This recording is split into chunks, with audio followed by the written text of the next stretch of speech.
Self-love and self-care indefinitely overlap, as do mindset and mindfulness. Here on Planning, Positivity and Purpose, I'm going to give you the tools to fill up your toolkit to live a positive and purposeful life.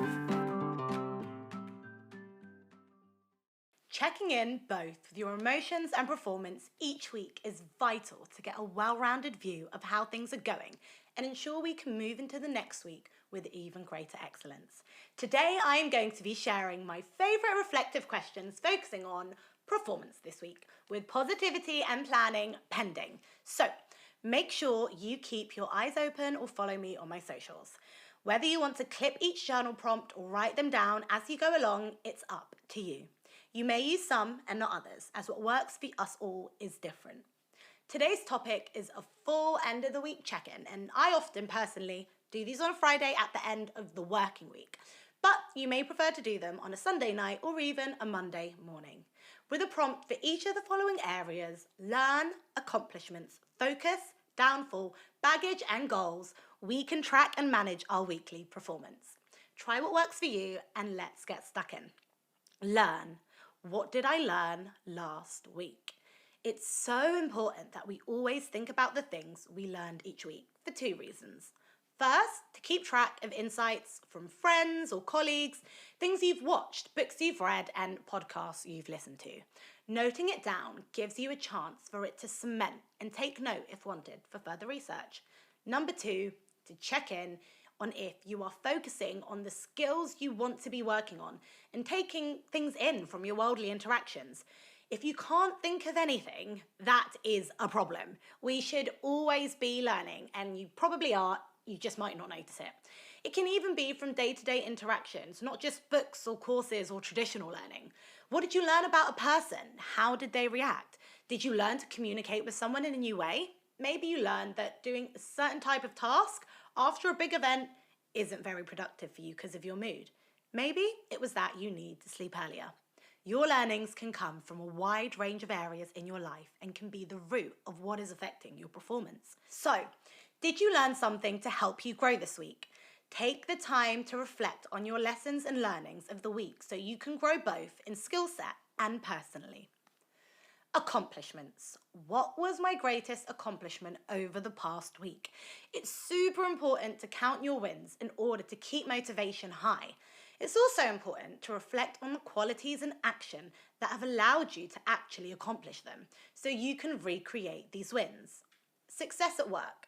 What allowed you to be successful? Getting to the gym however many times a week you want to go. What was it that week that motivated you to get you there? What habits and anchors helped you? If you reacted to a difficult life situation in a healthy, positive way, what gave you that strength? What is it in that moment that allowed you to act with grace?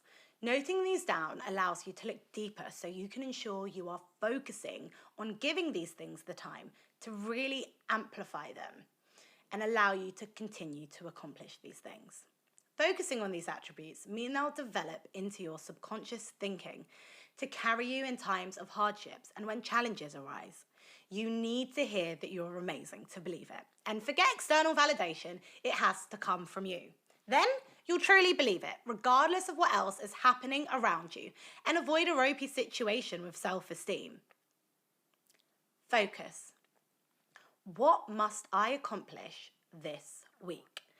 Personally, as the owner of a small but mighty business and a newly registered charity and having a full-time job, fully aware that's a lot, I have so many things going on in 1 week myself, and then managing other people too, which is also a new skill for me, can be very overwhelming. This often feels like odd bobs get done, and when things happen, you can at times feel you are still in the same place or even further from the finish line. So, set what your focus for the week is going to be and pick one thing and one thing only that you must accomplish. Know what steps you will take to get there, and I suggest making a very clear plan of the rest of your week in order to get there. To help with this, I like to have a block of time carved out where I'm at peak performance and I do my rock of the day, downfall. What was your biggest downfall this week? Even if you feel it was a perfect week, remember there is always room for improvement.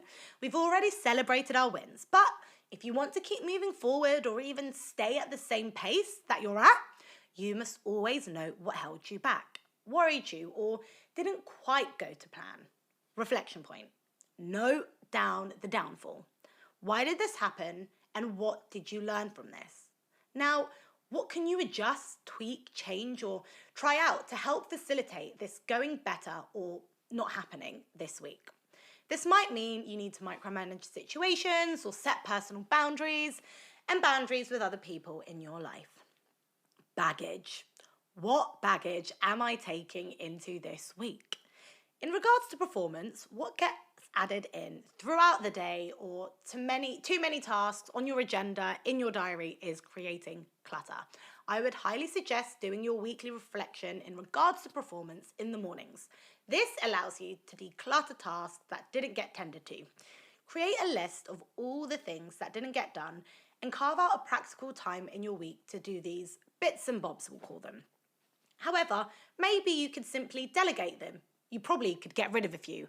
Are they really vital or a priority? Could they be done later down the line? Set a realistic date for them to be done. Once we've cleared the clutter, you can start the week afresh. Goals. Have I moved closer to my goals? What can I do this week to move closer to them? 5-year goals, monthly goals, weekly, daily goals, personal and monetary goals, or habits. The kinds are endless. Whatever you do and whichever you keep to choose, look at them on the regs. It is vital that you check in each week and make sure that you're still acting on your goals and checking that you still know your why and check your goals actually correlate with your purpose. Setting even the smallest reminders keep you in line for the week ahead. It doesn't have to be doing something big to reach that goal that week. It could be I'll lay out my gym clothes to keep me getting to the gym. I might get to work 15 minutes earlier to simply look over my goals and just align with them. Checking in at the end of your week will also keep you motivated for the next week, as well as checking in to see if our current goals still fit the ever-changing path of life. It's exciting, guys. Keep glowing and keep growing.